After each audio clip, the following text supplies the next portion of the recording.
Welcome to the 70th episode of Lalitha Sahasranam Stotra. The unconditional source of cosmic energy and its manifestations. So the unconditionality was attempted to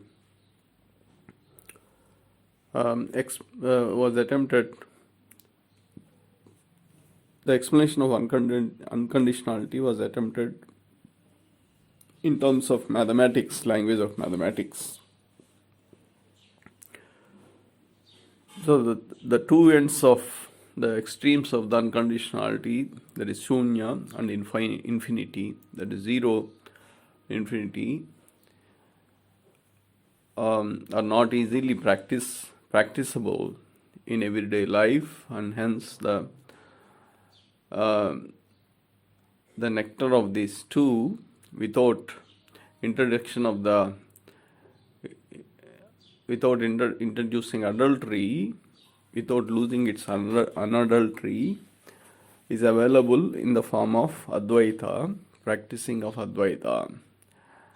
That is seeing oneness, a holistic picture in everything that we do.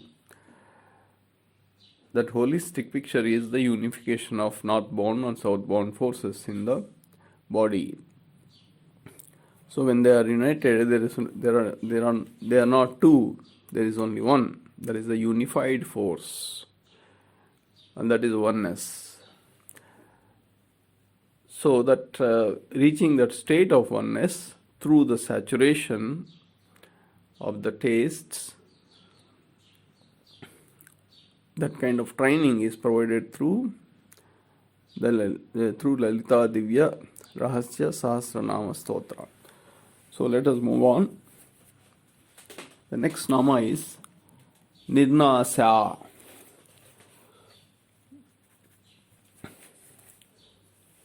Nirnaasa means the two ends are the termination of an action and the rebirth of the next action beyond these two, and ability to control these two. So through Vedanasini, those who are in yogam, the samsara yogam, so they're getting saturated, and they're given training in satyacharan or dharmacharan. That means training in satya and dharma through Vedanasini.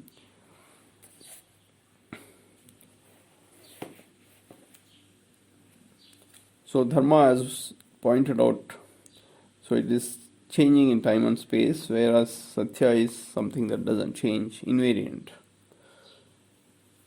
So both these dharma and satya fit into the cycle, the termination and the rebirth, the cycle of termination and the rebirth. So one fits into this cycle, other one gets associated with the circle by being outside the circle, or not really outside the center of this circle. So both fit into this circle. So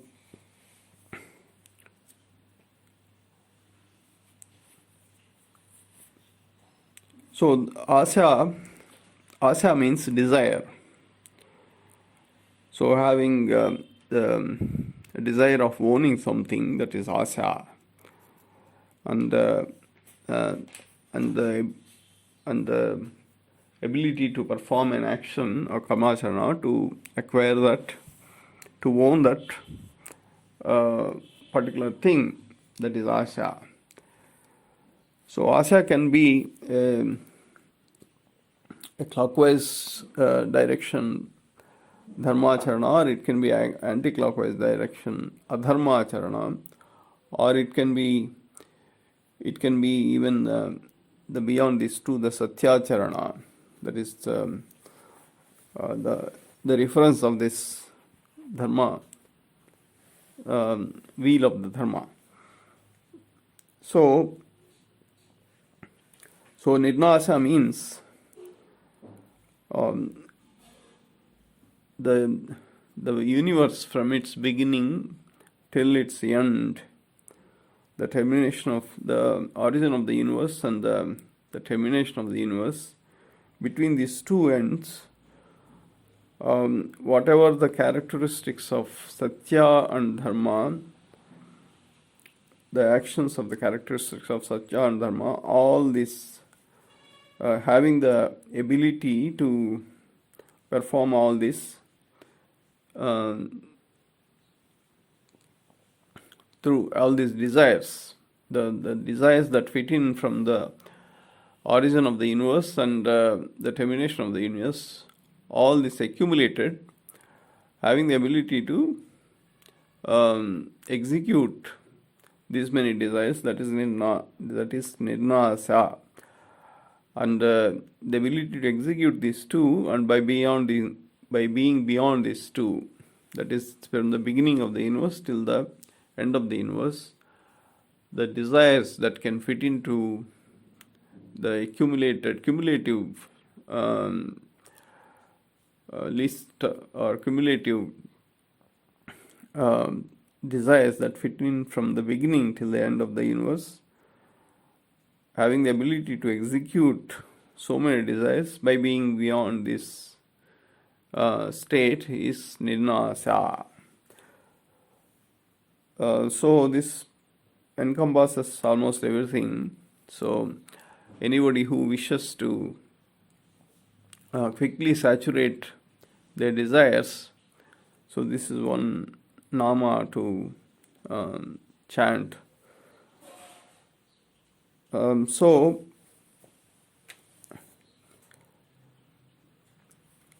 Nirnaasa, as it is the root of this, the beginning and the end of the universe.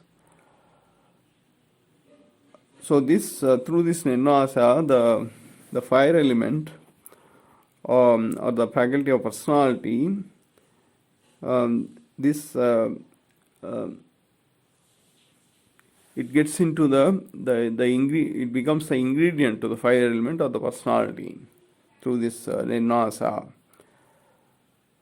So Asa, as pointed out, it is like a desire. It is a desire getting blossomed. So just like a flower getting blossomed, it shows the personality or the identity getting blossomed. Although the nourishment may be in the form of the water from the intellect and the discretion, all that, but when it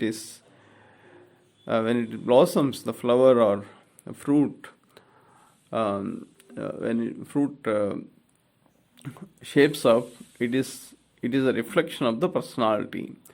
Therefore, Nirnaasa is the reflection of the personality, having the having a blossom state of execution of all the desires that fit in from the beginning till the end of the universe. So that is Nirnaasa. So the next nama is mrityu madhani. So this mrityu madhani is the churning that happens in the faculty of intellect. It's as simple as that. So when an undisturbed, that is unperturbed water body having a churning, going through a churning, that is mrityu madhani. So Annamaya, in one of his kirtanas, Narayana ikani namame gati naku korikalu కొనసాగుటకు Narayana Narayana Narayana. In that song, he goes on to say that చాపలము నడుమ సంసార జలధి తేపయేది తెగనీదుటకు నారాయణ నీ నామమే గతి నాకు కోరికలు కొనసాగుటకు. చాపలము నడుమ సంసార జలది తేపయేది ఇది తెగనీదుటకు. So chapalamu is the fish characteristics of the intellect, that is random. So the movement of the fish in the water body creates waves, creates perturbations, so that if it is rigorous, then it becomes the churning in the water body, which is intellect.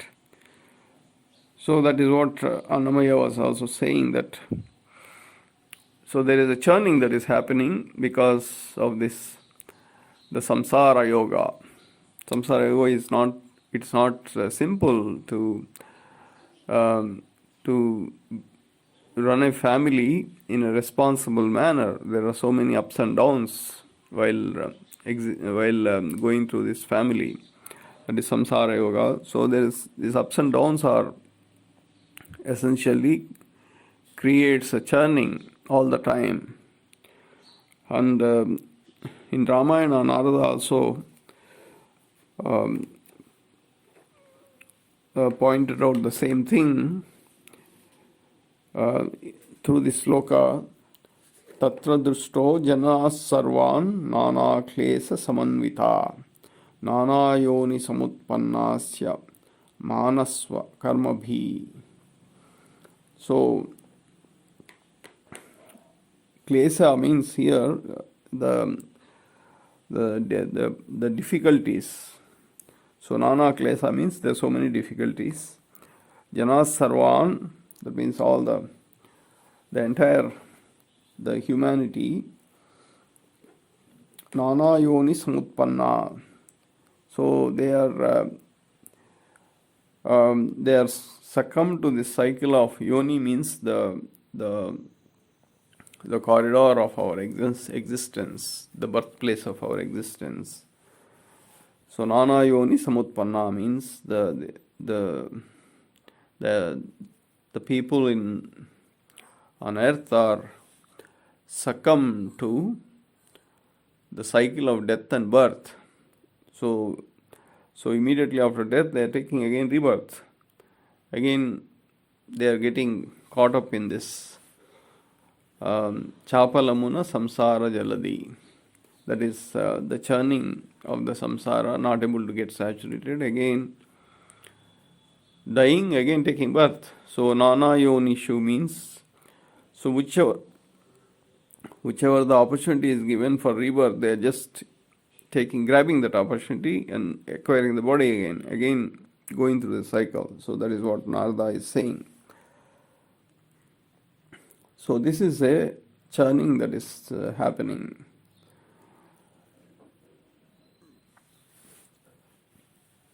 So that is mrityu madhani. So through Nirnaasa, as pointed out, it is reflecting the personality or the fire element of the personality. So when the fire element manifests, so either it should be the earth element that should undergo the churning. So why there is a churning in the water element, that is faculty of intellect? So it's because when the universe that terminates, or when any karmacharana or anything that terminates, it terminates universe, everything is terminated in water, and again the origin or rebirth is taking place from the water. That's why nana yoni samutpanna. So the delivery mechanism, the rebirth mechanism is through the water medium.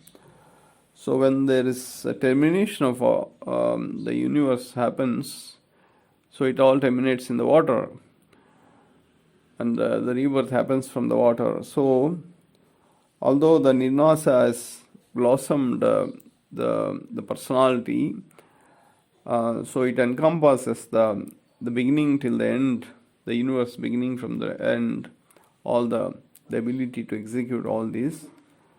So the end and beginning both refers to the water medium. So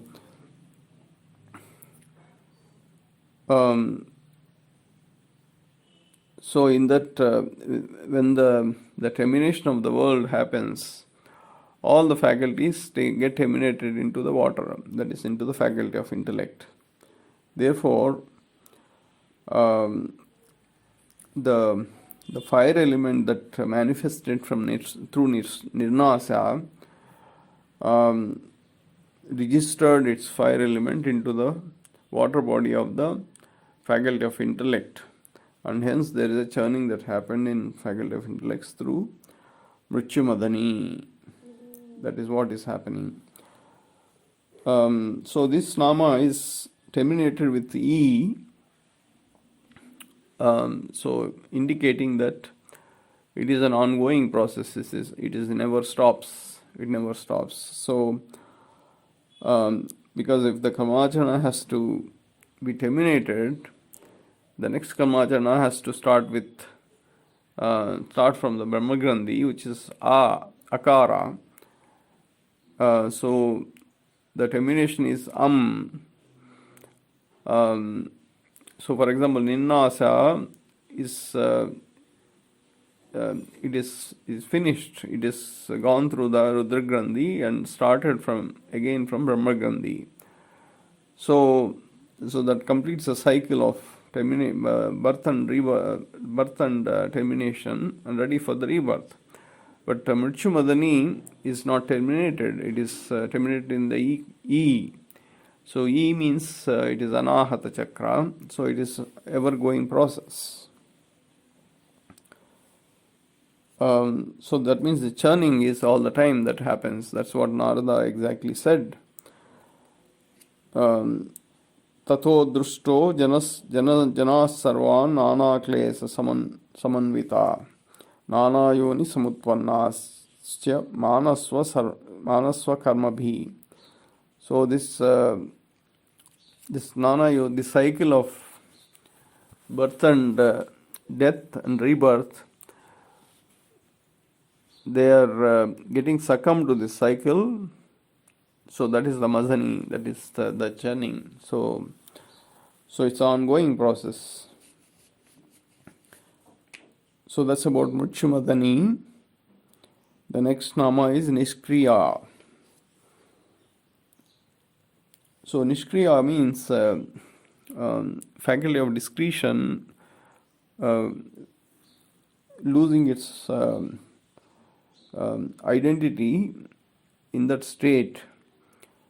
Faculty of discretion not losing the identity and able to, in that state, how it is executing its powers, that is Nishkriya. So here Nirnaasa, mrityu madhani, Nishkriya, all these three, they form kartha, karma and kriya. While Nirnaasa is the doer, that is kartha, mrityu madhani is the action, that is karma, Nishkriya is the fruit of that action, that is kriya. So through Nishkriya, the new yogam has started, was initiated, that is kriya yogam. So we have passed through so many yogas in this training. So the new yoga is Kriya yoga. So usually the karmacharana cycle is such, the communication from the faculty of mind, it is reached to the faculty of personality. Once the karmacharan is executed, it goes to faculty of discretion from faculty of personality. So the fruit of the karmacharan or action, who is the kriya for this fruit? That means who can bear this fruit? This kind of discretion or decision making is done by faculty of discretion. So who is the Ishvara for this fruit? Ishvara is the Guru form that is beyond the five elements, the super soul of the Guru form. And because he is witness mode, so once the fruit is given to Karmachana, fruit is given to Ishvara, not that he is going to eat that fruit. So since he is unbiased, so he will distribute equally. He knows which faculty to be given more, which faculty to be given less. So this kind of the decision making, who is the custodian, which Ishvara is the custodian for the fruit of action. This kind of decision making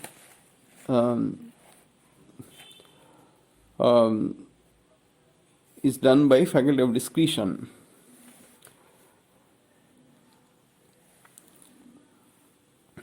So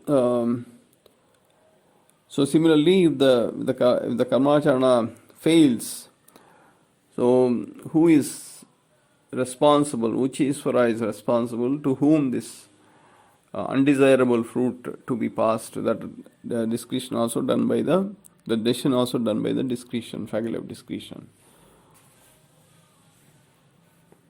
So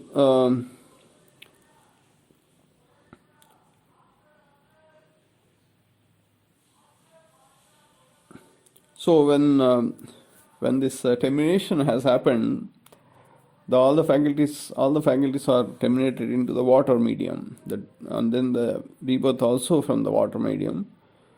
So therefore all the five elements have registered themselves, have terminated themselves into the water medium.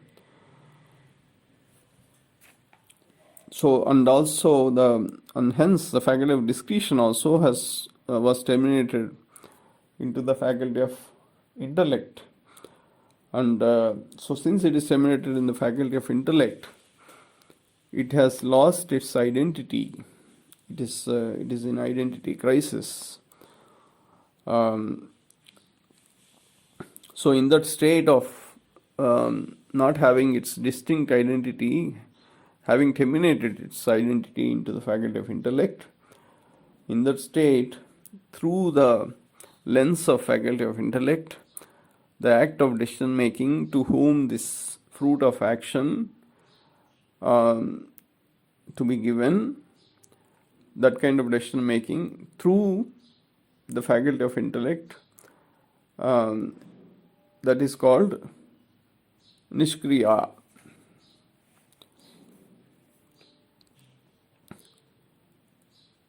So when the discretion terminating into the intellect and acting upon its discretion ability of identifying the Ishvara form for the kriya, that is fruit of action, that is Nishkriya.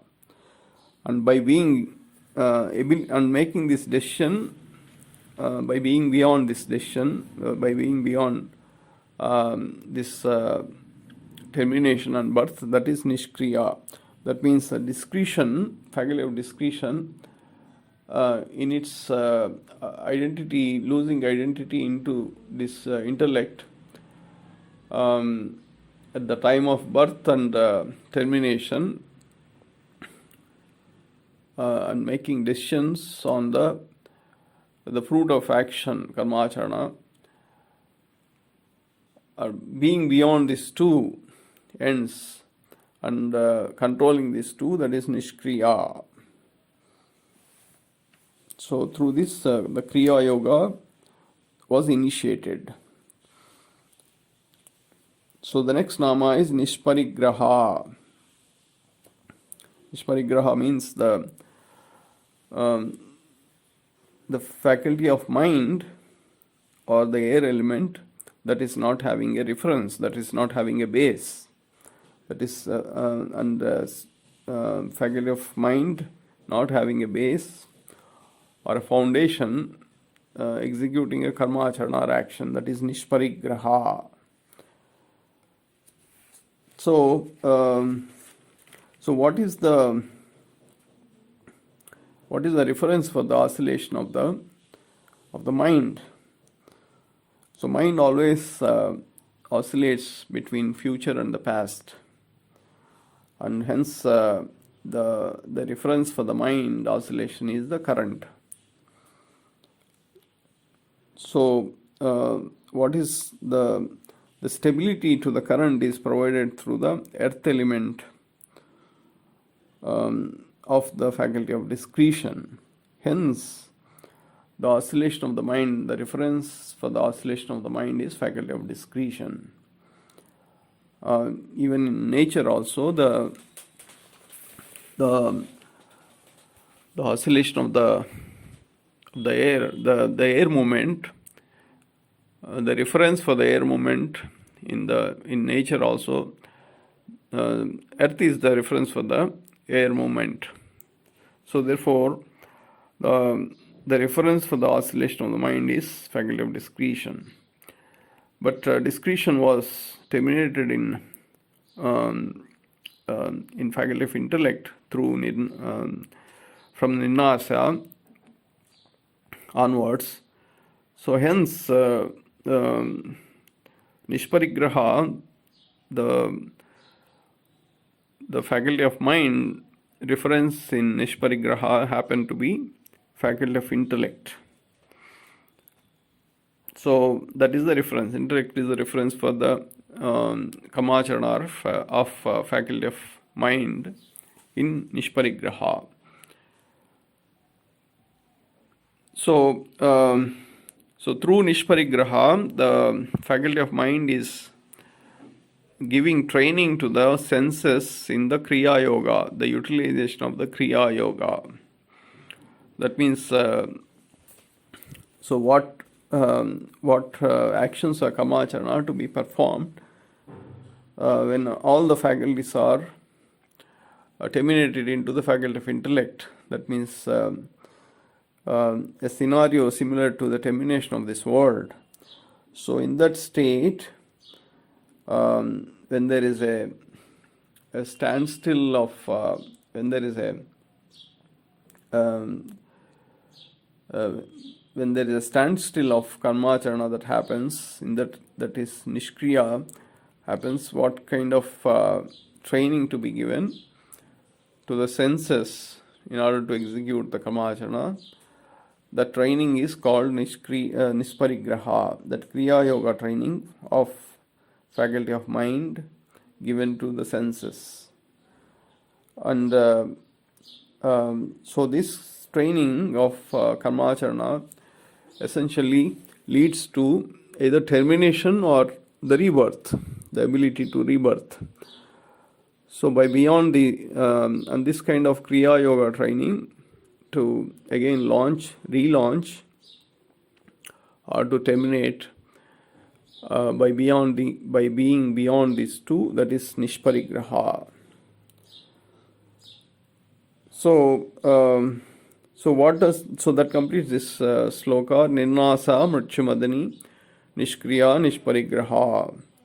So what does this sloka refers to? So the termination and the rebirth